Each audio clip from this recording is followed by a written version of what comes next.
Good morning from the heart, August 6th. Christ as a child, John 1, verse 10. He was in the world, and the world was made through him, and the world did not know him. The Apocrypha of the New Testament attempts to supply the silence of the scriptures in reference to the early life of Christ by giving a fanciful sketch of his childhood years. And the Apocrypha books is the books like Maccabees, the book of Judith, Tobit, these books that weren't added to the canon that we know. And people read them trying to get extra knowledge. So these are the books that she's talking about. These writers relate wonderful incidents and miracles which characterized Jesus' childhood and distinguished him from other children.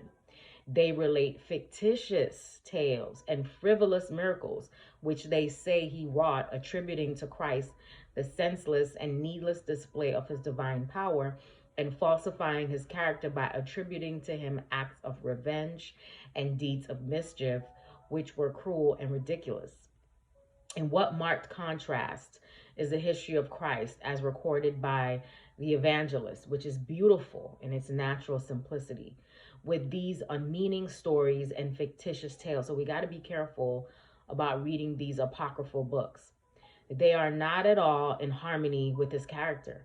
They are more after the order of the novels that are written, which have no foundation in truth, but the characters delineated are of fancy creating. The life of Christ was distinguished from the generality of children. His strength of moral character and his firmness ever led him to be true to his sense of duty and to adhere to the principles of right, from which no motive, however powerful, could move him. Can you imagine being his mother?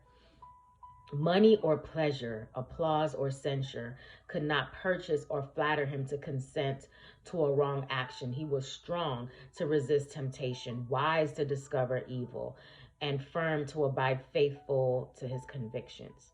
His wisdom was great, but it was childlike and increased with his years. His childhood possessed peculiar gentleness and marked loveliness. His character was full of beauty and unsullied perfection.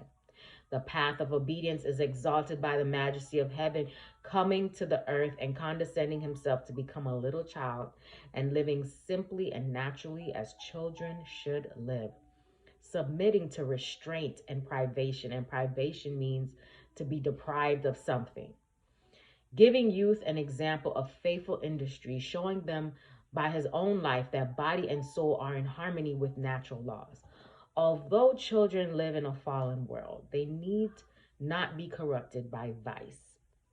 They may be happy and through the merits of Christ attain heaven at last. Hope you have a great day today.